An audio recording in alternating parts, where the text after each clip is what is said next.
Hello दोस्तों, तो कैसे हैं आप? उम्मीद है सब खैरियत से होंगे और अच्छे से आप पढ़ाई कर रहे होंगे क्लास 10th की। ठीक है, तो आज हम बात करेंगे क्लास 10 चैप्टर नंबर 3, जिस चैप्टर का नाम है pair of linear equation in two variable. Linear equation को आपने क्लास 9th में ही पढ़ा होगा, इसलिए हम बहुत थोड़ी सी चीज़ें पढ़ेंगे क्योंकि आपके सिलेबस में बहुत थोड़ी सी ही चीज़ें हैं। तो इस चीज़ में हम पढ़ेंगे कि लीनियर इक्वेशन क्या होते हैं, पेयर ऑफ लीनियर इक्वेशन क्या होते हैं, pair of linear equation in two variable क्या होता है, इस चीज़ को हम देखेंगे। फिर उसके सॉल्व करने के मेथड्स देखेंगे। तो चलिए शुरू करते हैं। फर्स्ट, पिछली वीडियो में हमने पढ़ा था कि लीनियर इक्वेशन होता क्या है। लीनियर इक्वेशन क्या होता है? जिसमें वेरिएबल की मैक्सिमम पावर क्या होती है? 1 होती है। जैसे एग्जांपल के तौर पर लीनियर इक्वेशन क्या होती है? 2x + 3, ये हमारी हो गई इक्वल टू 0। इसे बोलते हैं हम लीनियर इक्वेशन। इसमें वेरिएबल क्या है? 1, सिंगल वेरिएबल है। ठीक है, सिंगल वेरिएबल है और उसकी मैक्सिमम पावर क्या है? 1 है। इसको हम बोलते हैं लीनियर इक्वेशन। बस हमें क्या पढ़ना है? Linear equation in two variable. मतलब जो भी हमारी लीनियर इक्वेशन होगी उसमें कितने वेरिएबल होंगे? 2 वेरिएबल। मतलब एग्जांपल में हम बोले तो 3x + 2y = 0, 5x + 3y = 2। तो ये क्या हो गए? हमारी लीनियर इक्वेशन भी है और क्या है? 2 वेरिएबल है और दोनों वेरिएबल की मैक्सिमम पावर कितनी है? 1 है। इसको हम क्या बोलेंगे? Linear equation in two variable. अब बात करते हैं इसमें कुछ चीजें जो इंपॉर्टेंट होती है कि हमें जानना बहुत जरूरी है। ठीक है, क्वेश्चन को सॉल्व करते समय फर्स्ट क्या है कि इसमें हम देखेंगे जो वेरिएबल है, इसमें वेरिएबल मेरा क्या है? x है। ठीक है, और इसे हम वेरिएबल क्या है? y है। और x के कोफिशिएंट क्या है? 5 है। y का कोफिशिएंट क्या है? 3 है। और ये हमारा क्या है? 2 है। अब इसे जब हम जनरल लास्ट वीडियो में बताया था, तो इसको जनरल फॉर्म में कैसे लिखते हैं? किसी भी लीनियर इक्वेशन को जनरल फॉर्म में कैसे लिखते हैं? लीनियर इक्वेशन जो होता है उसको फॉर्म में कैसे लिखते हैं? ax + by = c। अब c का मान 0 भी हो सकता है, c का मान कोई नंबर भी हो सकता है। ठीक है, अब यहाँ क्या करना है कि पेयर लेना है, मतलब लीनियर इक्वेशन दो होंगे तो इसको मान लेते हैं a1x और b1y c1। दूसरा इक्वेशन क्या हो जाएगा? a2x + b2y = c2। इस a1 a2 b1 b2 c1 c2 का मतलब क्या है कि यह कोई एक नंबर होगा। क्या होगा? यह कोई एक नंबर होगा। और a1 क्या है? यहाँ पर x का कोफिशिएंट है, b1 क्या है? y का कोफिशिएंट है, c1 हमारा एक कांस्टेंट है, नंबर है।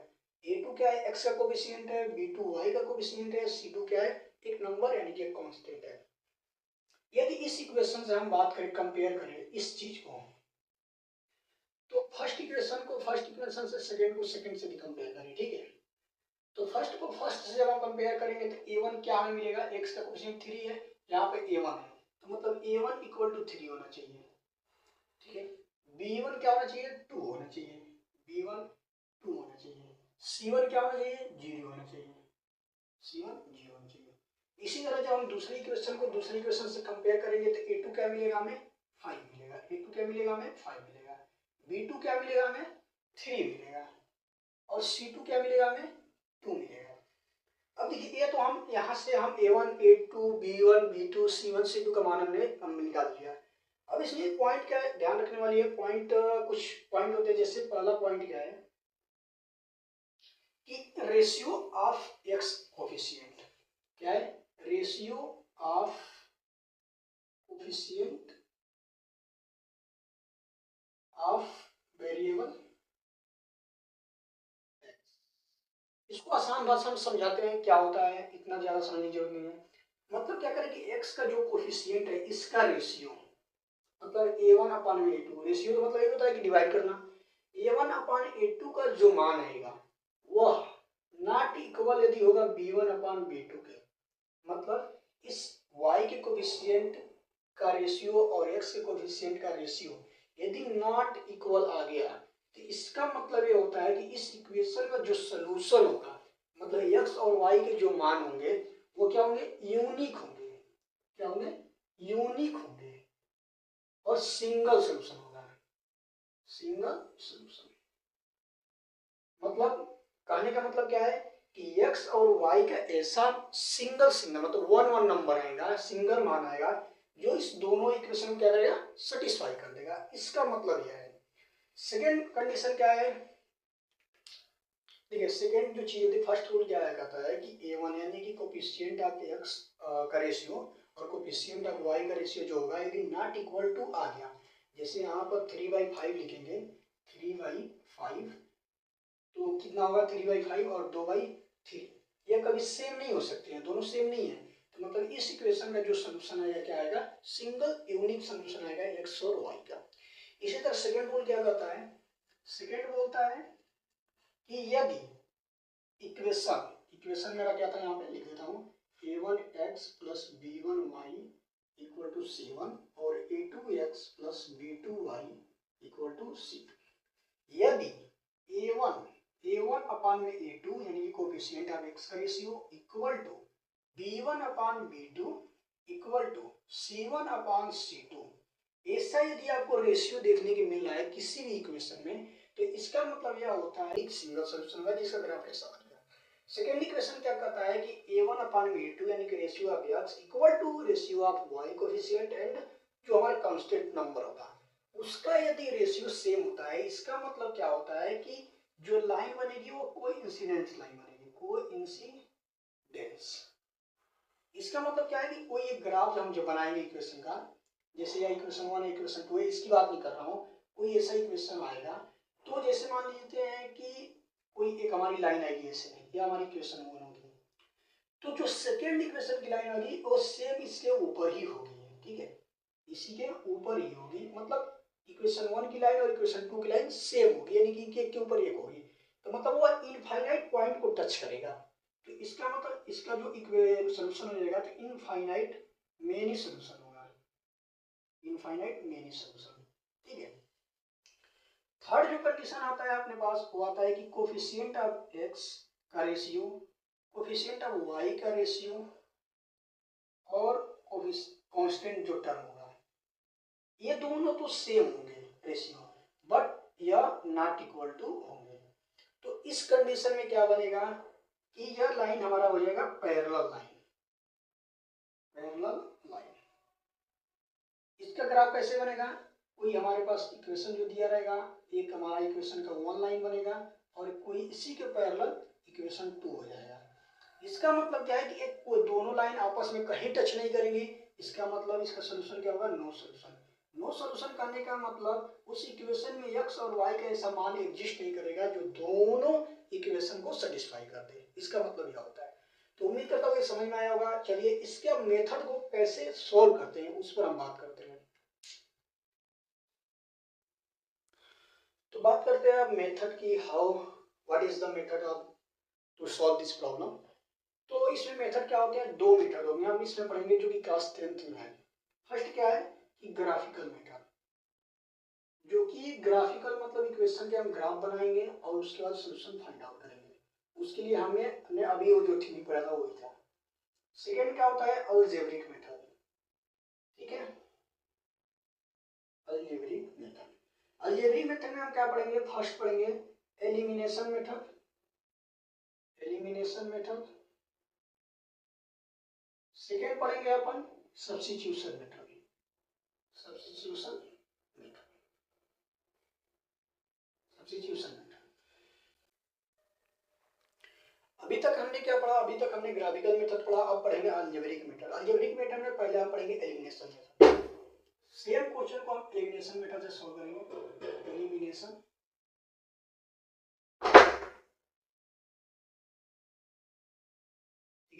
एलिमिनेशन मेथड क्या होगा, मेरा इक्वेशन ऐसे लिखते हैं हम 3x + 2y = 0। Equation number 1 5x + 3y = 4। Elimination मतलब क्या होता है कि किसी एक वेरिएबल को आपको इक्वेशन से एलिमिनेट करना होता है। तो एलिमिनेट कैसे करेंगे, और सब्ट्रैक्शन और एडिशन का अप्लाई करके। तो देखिए हम यहाँ पर एलिमिनेट करेंगे x वाले को, यहाँ पर x का कोफिशिएंट क्या है 5 है और यहाँ x का कोफिशिएंट क्या है 3 है, तो हमें दोनों को सिमिलर करेंगे ताकि इसको हमको सब्ट्रैक्ट करने पर x वाला एलिमिनेट हो जाए। मतलब मैं क्या कर रहा हूँ कि यदि x को यहाँ पर कोफिशिएंट 5 है और यहाँ पर 3 है, और दोनों को सिमिलर कैसे करेंगे, यहाँ से यदि हम 5 से मल्टीप्लाई कर दें इस इक्वेशन, ठीक है, LHS और RHS में 5 से मल्टीप्लाई करेंगे तो कोई इफेक्ट नहीं हुआ इक्वेशन पे, और इस इक्वेशन में 3 से मल्टीप्लाई कर दें तो नया इक्वेशन जो बनेगा अपना क्या बनेगा, 5 से 3 मल्टीप्लाई करेंगे 15x प्लस 2 में मल्टीप्लाई करेंगे 5 10y, 0 में मल्टीप्लाई करेंगे 5 0, 3 से 5 मल्टीप्लाई करेंगे 15x, प्लस 3 में 3 9y, इक्वल टू 3 में 2 6। ये जो नया इक्वेशन बन के आएगा, अब इसको हम घटाएंगे यानी कि सब्ट्रैक्ट करेंगे। तो जब इसको हम सब्ट्रैक्ट करेंगे तो यहाँ पर प्लस था तो ये माइनस बन जाएगा, प्लस था तो ये माइनस बन जाएगा, यहाँ पर प्लस है तो ये माइनस बन जाएगा। अब दोनों इक्वेशन में क्या देखेंगे, 15 में से 15 माइनस जाएगा तो कितना करेगा, कट जाएगा, मतलब 0। प्लस में प्लस 10 में से 9 जाएगा तो क्या हो जाएगा, प्लस y, 0 में से माइनस 6 जाएगा तो माइनस 6, मतलब y इक्वल टू माइनस 6। मतलब एक आंसर हमारे पास क्या है, y इक्वल टू माइनस 6। अब y इक्वल टू माइनस 6 आया, हम किसी भी इक्वेशन रख दें 1 या 2 में, 1 में रख लेते हैं तो 3x plus 2y equal to 0, y equal to क्या करना है, minus 6, 3x plus 2 into minus 6 equal to 0। तो 3x इक्वल टू कितना हो जाएगा, इधर भेज देंगे इसको तो 12 हो जाएगा, x इक्वल टू कितना हो जाएगा 4।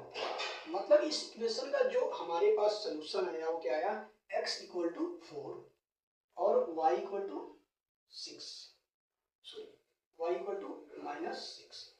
ठीक है, तो यह रहा जो हमारा सॉल्व करने का तरीका था, क्या बोलते हैं इसको, एलिमिनेशन मेथड बोलते हैं। इस एलिमिनेशन मेथड में हमने किसको एलिमिनेट किया था, x को। अब y को भी एलिमिनेट कर सकते हैं, कैसे एलिमिनेट कर सकते हैं, अब 2 दिख रहा है 3 दिख रहा है, तो यहाँ पर 2 से मल्टीप्लाई कर दीजिए, यहाँ पर 3, सॉरी यहाँ पर 3 से, यहाँ 2 से, तो इक्वेशन क्या बन जाएगा, 3 तरीके 9x प्लस 3 दूनी 6y इक्वल टू 0, और 2 बचे 10x plus 2 3 6y equal to 2 दूनी 4।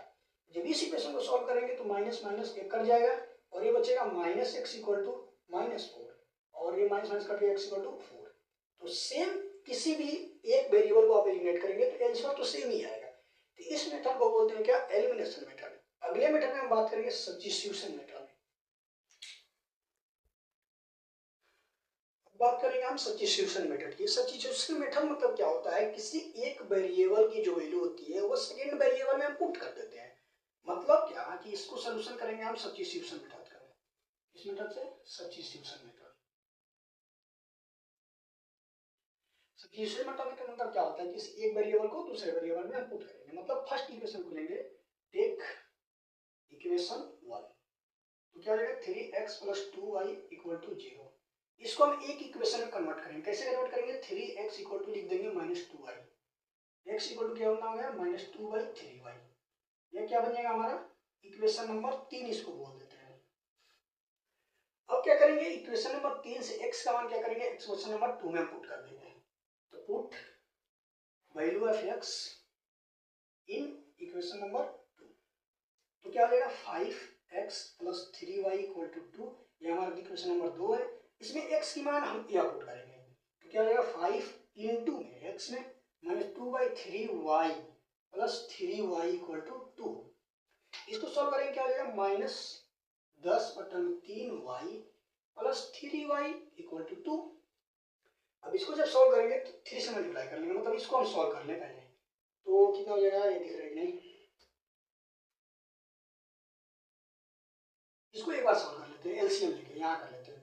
तो minus 10y plus 9y upon में 3 इक्वल टू 2 हो जाएगा। इसको हम सॉल्व करेंगे क्या बनेगा माइनस y, और क्रॉस मल्टीप्लिकेशन करेंगे तो क्या हो जाएगा 6, तो y इक्वल कितना हो जाएगा माइनस 6, मतलब y की जो वैल्यू आई वो माइनस 6 आई। अब इस इक्वेशन से यानी कि y की वैल्यू माइनस 6 से यदि इक्वेशन नंबर 3 में आप पुट कर दें तो क्या हो जाएगा x plus equal to minus 2/3y, y की जगह क्या रखना है माइनस 6 रखना है, तो माइनस 2/3 इंटू माइनस 6, 3 दूनी 6 यानी कि माइनस 2, माइनस माइनस प्लस हो जाएगा, 2 दूनी 4, तो x की वैल्यू जो हमारी आ जाएगी वो 4 आ जाएगी।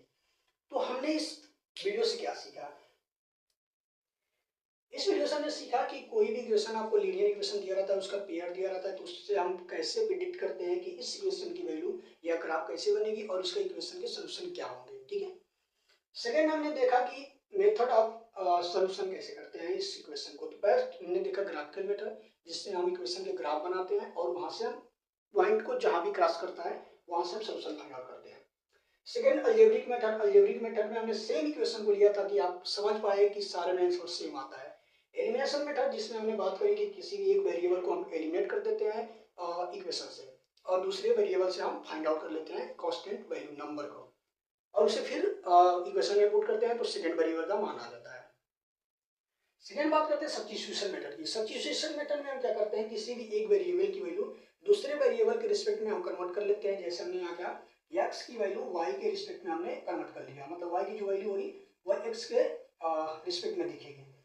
यहाँ से हमने y को सिंगल वेरिएबल में हमने इस इक्वेशन को कन्वर्ट किया, यहाँ से इक्वेशन नंबर 2 से हमने y की वैल्यू निकाली और y की वैल्यू फिर हमने x में रख दी, तो हमें दोनों की वैल्यू पता चल गई। तो यह होता है हमारा सब्स्टिट्यूशन मेथड। उम्मीद है आपको समझ में आ गया होगा। मिलते हैं नेक्स्ट।